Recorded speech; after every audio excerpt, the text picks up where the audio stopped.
Welcome to another groundbreaking episode of Real World Strategy Dialogues, powered by EY-Parthenon, right here on businesstech.co.za. I am your host, Heather Orton, and today we are exploring how to maintain growth in a constantly changing environment within the financial services sector. Joining us today to share her story is Punki Modise, Chief Strategy and Sustainability Officer for Absa Group, a seasoned business tech guest with extensive experience in banking and financial management. She is a member of Absa Group Executive Committee, served as the Interim Chief Executive for Retail and Business Bank, as well as the Interim Group Financial Director for Absa Group. Prior to joining Absa, she held positions at both Standard Bank and Fedshaw, and she completed her articles at PwC. Welcome, Punki. In preparation for this discussion, I stumbled upon a study listed on the US National Library of Medicine that used data from 72 countries classified as less financially developed to examine the role of economic freedom and inclusive growth in financial development. The findings were that effective and efficient management of financial systems fosters long-term economic growth. As one of the leading financial institutions in the South African market, how do you look at the world ahead and think about creating economic growth and freedom for your customers? Thanks for having me, Heather. From my perspective, in envisioning the future, I approach it with a mindset of balanced optimism and realism, recognizing the rapid changes and uncertainties inherent, in our global economy. The key for me, Heather, is to stay informed and adaptable, throughout this time. So by continuously analyzing the market trends, technological advancements, and also any regulatory changes, we can forecast potential challenges as well as opportunities in that regard. So I think for me, this proactive stance largely enables us not to just respond to the changes, but to strategically prepare, for them, ensuring resilience, which has become so profound in these days, as well as sustained growth. Thank you. And I really loved what you said about balanced optimism and realism, because I know that we've seen a number of our customers and businesses kind of wrestling with inflationary pressures, high interest rates, regular power blackouts and supply chain bottlenecks. How do you build a strategy in an environment with such high levels of uncertainty? Yeah, I think recently, it would be apt for me to just say that there's an article I was reading in The Economist, which was talking about permaculation, which is quite an interesting word. And in essence, what it talks to, a permanent state of volatility and uncertainty. So permaculation is the word.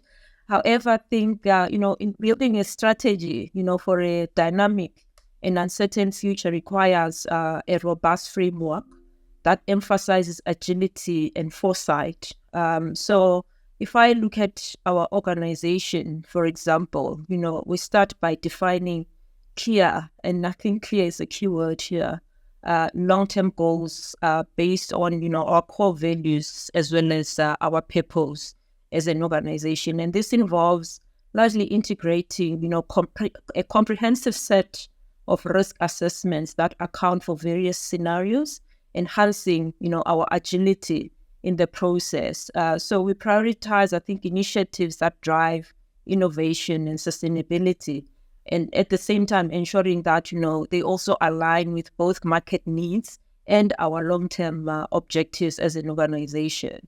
And I think critical to this is that collaboration or collaborative, ideation, as well as stakeholder engagement are also, pivotal in the process as they allow us to refine, our strategies, with diverse insights. But I think core to that is they enable us to stay relevant to our customers and the needs that they have, because ultimately it's all about how effectively you are solving for customer problems.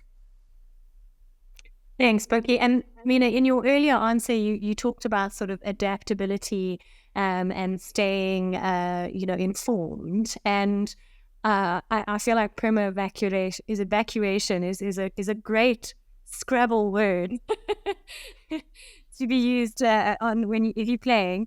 And I suppose in building on that sort of theory of being adaptable and informed, in our January 2024 CEO Pulse survey, 2 out of 3 CEOs stated that they are planning to accelerate their business portfolio transformation. And I suppose I'd be really interested in how you are adapting your strategy to meet these types of demands.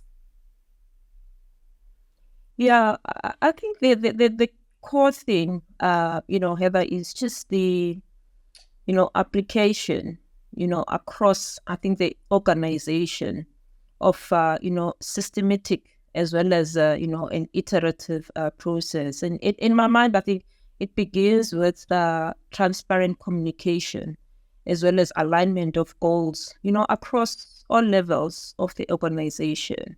So to that extent, if I look, at our organization, I think we deploy a balanced scorecard approach, which to a greater extent translates strategic objectives, into actionable plans that are tailored, to each of the business units as well as, functions. At the same time, I think the other critical thing is just ensuring that, you put together regular workshops to ensure that teams across the organization are equipped to implement these plans effectively. And then additionally, we leverage cutting edge technology, to monitor progress and adapt, our approaches in real time. And that at the end enables us to, enhance our responsiveness to the external challenges. And to your point, I think if you look, across the board, you've got to have a clear sense of, what are the key trends that are playing out. In essence, if you look now, I think that for me, there are 3 core trends that are playing themselves out. Firstly, you've got artificial intelligence really redefining, how we engage, on a day-to-day basis. So that's a trend that you cannot miss.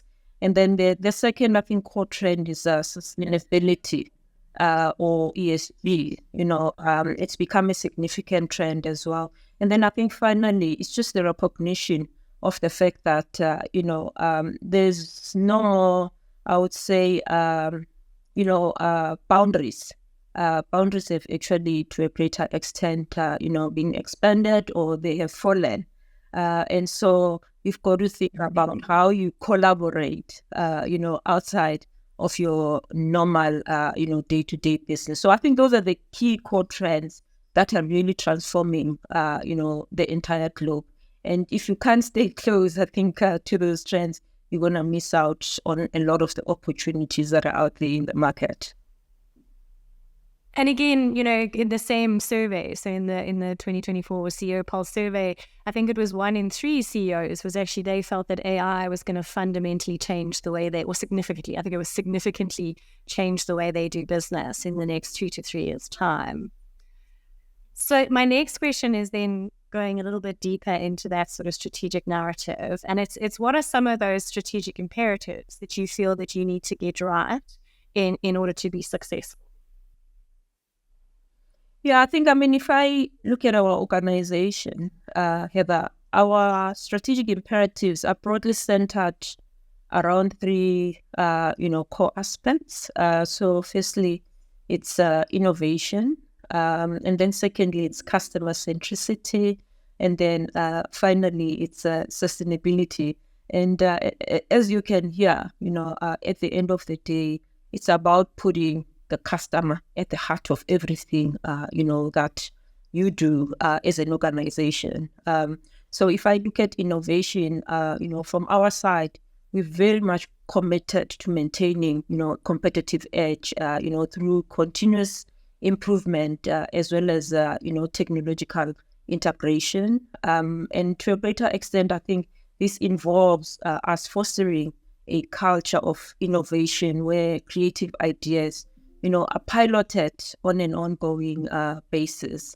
And then from a customer centricity perspective, I think, ensuring exceptional service, as well as, ensuring that, you developed personalized banking. And to that extent, personalized banking solutions now are becoming more and more a reality and a big ask coming from a customer point of view. And to that extent, as an organization, we aim to enhance, our customer engagement through digital transformation. Optimizing also customer journeys, becomes foundational in that process. And I've spoken to artificial intelligence, and artificial intelligence is actually making that process far much, easier as we go forward. And I think finally, from a sustainability point of view, as an organization, we obviously are looking to, or are striving, I think, to lead by example, in particular in ESG initiatives. And our goal there is to integrate, sustainability deeply into our business practices, and this spans from reducing our carbon footprint as well as ensuring, inclusive growth and fair financial practices across our operations. And again, I was chatting to a colleague yesterday, because what we're seeing is that banks have always had that sort of expected position of being the advisors to the customers and the organizations that bank with them. And so often, when there's changes in sustainability legislation, or, often those organizations look to you for guidance. So I really like that you've built your strategy around those kind of 3 pillars of innovation, customer centricity, and sustainability. So my last question is shifting focus to a personal side of strategy. I think I read somewhere that you're an avid baker. And so I'm curious as to know what guiding principles or strategies do you employ to successfully navigate the significant responsibilities of your role? And is baking one of them? Absolutely. I'm actually laughing, because I was watching, the Great Bakers show on BBC over the weekend. And, there were these 3 guys, they all baked these beautiful cakes. And, the one thing that I found quite fascinating was that the guy that actually won the competition, his cake had gone slant. But it still tasted very nice. So I think for me, what really that said that, things don't have to be perfect, for them to be excellent.